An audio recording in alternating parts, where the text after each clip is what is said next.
We're live. It seems we are live. I didn't mean to start that off coughing aggressively, but the mysteries of the human body remain unsolved. Except I should probably stop smoking the reefer. Anyways, I wanted to get on here and talk about relationships. Something I usually stray away from, but I'm going to get into it tonight. Now, I recently got out of a relationship, and I'm not going to get too much into the reasons because people might see that know her, and I don't want to put her in a bad position. My ex-girlfriend was great. She was amazing. She was wonderful. She was loyal, honest, supportive, always trying to fuck, and it was great. She was great. But and all of my exes were pretty awesome, honestly, because I don't make mistakes. I don't understand the hating on your ex thing, because what you're really saying is I was a fucking retard, and then you hate on multiple exes, and you're just like, I am a retard. That's who I am, and that's pathetic and sad. And I'm not. I'm awesome and right and correct about everything always. And, I make mistakes, but for the most part, I'm a genius and I'm the best. So, people will say, when you break up, that it didn't work out. And that couldn't be further from the truth. Now, everybody has their own opinions of success. There is no right or wrong answer. Beauty's in the eye of the beholder. Many would say money is success. And then probably even more people would say money's not success. Probably because they don't have any and they don't want to admit that they're not successful. I think money's success. But that's not all it is. It's more than that. And it didn't work out. What does that mean? What does it mean if a relationship does work out?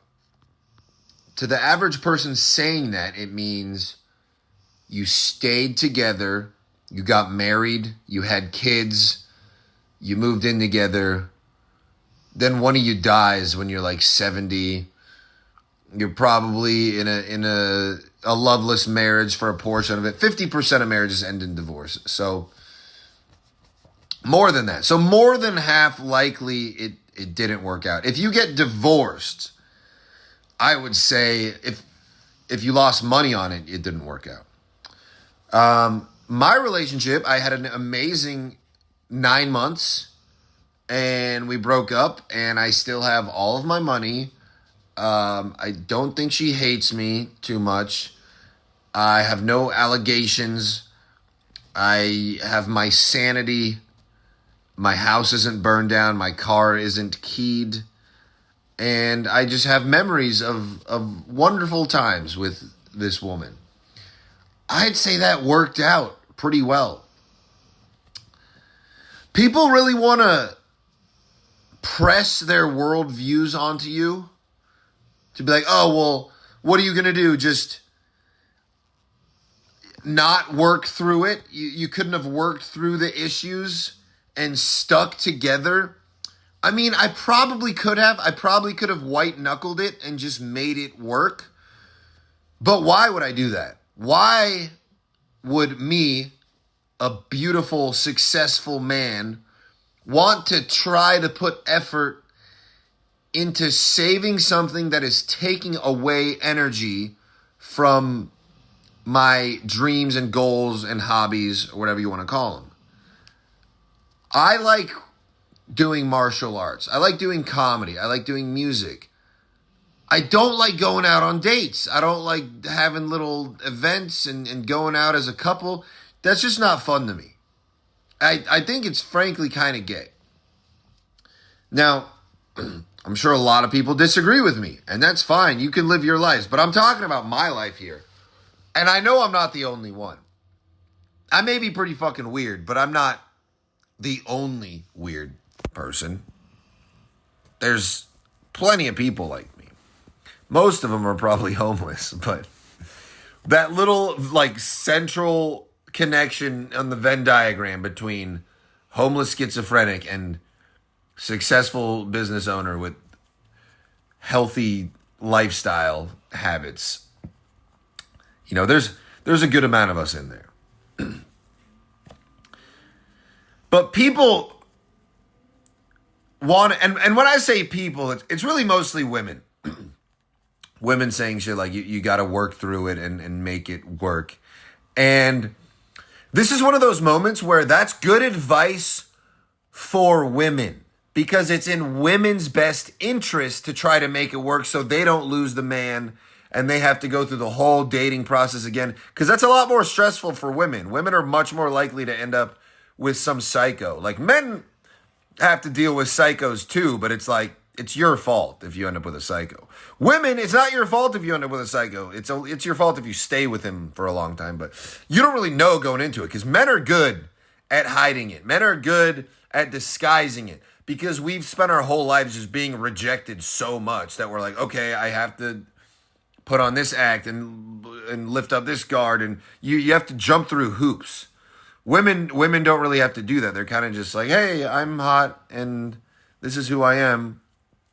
And most guys are like, oh yeah, that's sick. I love communism or whatever. I dated a communist once, and we broke up, and it worked out because we had a great time together, and then we're not together anymore, and it worked out. So I don't want to have a family for the simple reason that I think humanity is a plague, and I don't wish to force human consciousness on a literal free spirit that is just roaming around the ether. And I would literally just be grabbing it with my dick and shooting it into reality. And then it comes out crying. And have you ever seen an MRI scan of a baby? It looks like a demon. There's nothing good. I mean, there's good parts of humanity, but overall it's just suffering. The best parts of humanity are being at like the top echelons, when you're like a multimillionaire, and your odds of getting to that point are damn near impossible. And I'm not saying don't try. You should still try. You should absolutely try to be the best, but just recognize the statistical probability there. Now, marriage is for poor people. You get tax benefits from it if you're self-employed. Or I don't know if it has benefits on a W-2, but you can get like a 50% tax reduction if you make less than $50K as a 1099 or something like that. So, but when you're making millions, you don't get those kind of benefits. So it only benefits the working class, the middle bracket boys, the 32%ers, the brackets that get taxed 32%. Not that they're in the 32nd percent. I actually don't know how that works. I don't know the math on that. But relationships are fun. They're beautiful. They're some of the best parts of life. But then so are breakups. Breakups are fun, man, because then you get to be sad. And then you're like, oh, what's wrong with me? I need to improve. And then you start taking the steps to make yourself better. And that's what life's all about. It's not about clinging on to a relationship, hanging on by a thread. It's about becoming the best version of yourself. And if you negate that chase to be the best version of yourself in exchange for making a relationship work, then you're actually working against your full potential. You're actually shooting yourself in the foot. Because when I've been in relationships that start going on a little too long, I stop acting like myself. I get these resentments. I get bitter, and I have to bottle them up because I'm not going to be an asshole about it. And then it sits inside you and just festers. and then inevitably causes problems in the relationship. Now, some would say that's part of life. You go through your ups and downs. And again, those people saying that are women because they want to make it work because it benefits them. But as a man, if you're decent looking and you got some money and you got some freedom, it's not intelligent, which is why intelligent people are less likely to be in relationships. Intelligent people recognize the time and money exchange and the freedom exchange that comes at the cost of being in a relationship. Now, I guess all this could potentially go out the window if you met the right person. I do think that's a possibility. I do think that's out there. I think we have soulmates. I think we each have about 50,000 soulmates. So I do think it's very possible to find the one. It's just hard and unlikely. And it definitely requires money because, at least for me, the relationship ideally I would want to be in is where I pay for everything, so I call the shots. If we split everything 50-50, it's more of a partnership and less of a hierarchy. And if you look at how businesses works, there needs to be a hierarchy. The only time there's a partnership is when there's like a law firm and then there's a bunch of lawyers working under them. In a relationship, you don't have a bunch of relationships working under you. So it's essentially a sole proprietorship. And as a man, you should be the CEO, and the wife can be the COO, not the CFO. She shouldn't handle the money. But basically, she should be your subordinate, in my personal philosophy. That's how I would like to live. If I was in a relationship with a woman that we treated each other as equals, I think that would begin to cause issues. And now I don't completely want a slave that's just going to do whatever I say, but kinda, kinda, because that makes things easier. Because as a man, you're looking for a woman to give you peace.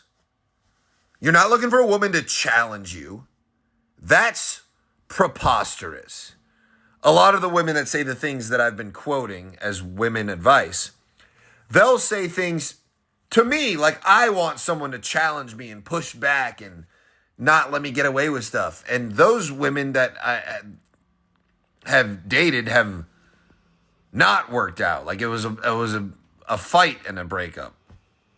It wasn't peaceful. Men need other men to challenge us. I need my boys to be like, yo, that's fucking retarded. Don't do that shit. Because then this will happen, this will happen. If I have a woman tell me that, I'll be like, what the fuck? Where do you don't know what it's like to be a man. You don't understand the male experience. So you really can't comment on it. And maybe a woman would be like, well, you don't understand the female experience. To which I would say, well, I know you like being told what to do and you like to be led because you don't want to use your brain. So listen to me. And if you trust me, then you'll agree that's a good idea. And I think that's the ideal situation for a relationship. But then again, even then, the relationship's only going to be good for like 6 months to a year. And then you start having problems. And then you're going to start figuring out how to make it work. And then the honeymoon phase is over. And to that I say, why not just break up with them, find someone else, have another honeymoon phase.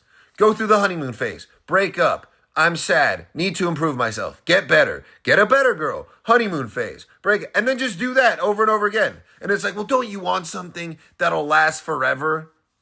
Forever? You mean like death? Nothing's forever. Life is temporary. If you're married for 75 years, that's not forever. That's a long way from forever. 75 years is not anywhere near forever. Forever is infinite. Forever is eternity. You should be grateful to just have a decent stretch of almost a year. And also, I do believe in monogamy. I think monogamy is good. I think it's good to shut out the world and just lock in with one person. But monogamy doesn't mean forever. Monogamy doesn't even mean 10 years. Monogamy just means being in a romantic relationship with one person at a time. At a time. I'm monogamous for 6 to 8 months at a time. That's still monogamy. If you don't agree with me, look up the definition of monogamy. I'm not making this up.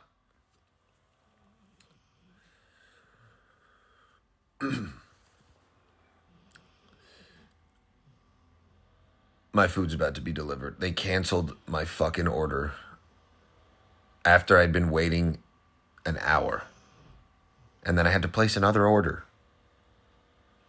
But that order's about to be here. And basically, look at this guy, dude. He doesn't even care.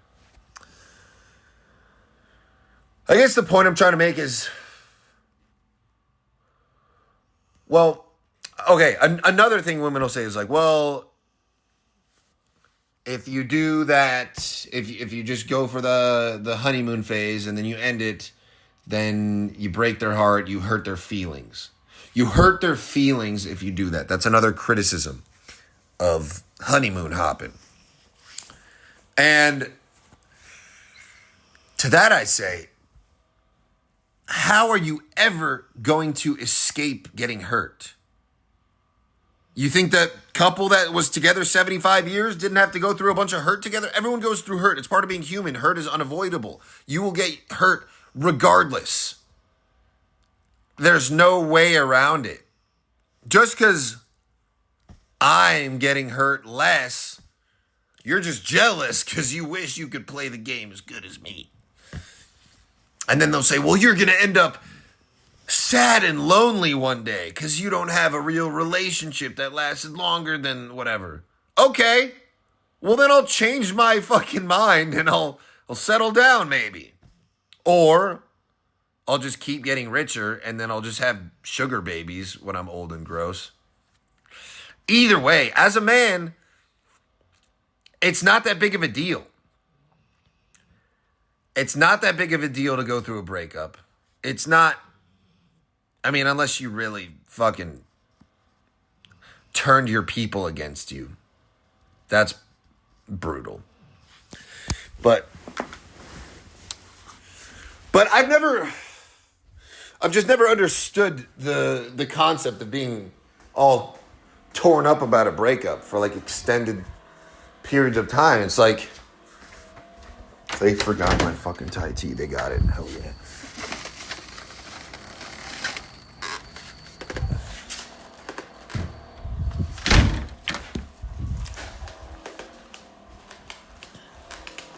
Yeah, breakups are fun. Because then you're like, you remember that scene in Austin Powers? Where, I think it was the beginning of The Spy Who Shagged Me. The second one. Where he's like, I can't believe Vanessa, my one true love, was actually a fembot. Wait a tick, that means I'm single again, baby. Yeah, baby, yeah. And then the theme song. That's how it feels to get out of a relationship. It's a good time. And they forgot the fucking ice cream. That's fine. I didn't eat ice cream anyways.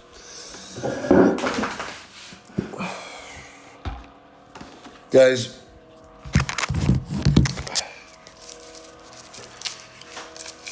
maybe I sound like an asshole. Maybe I sound like a complete piece of shit. But you know what? It is what it is. And if you don't get it, you're either a woman or a loser. Or you want kids and you think humanity is a good thing, in which case I'm envious of that. But I gotta eat this food later.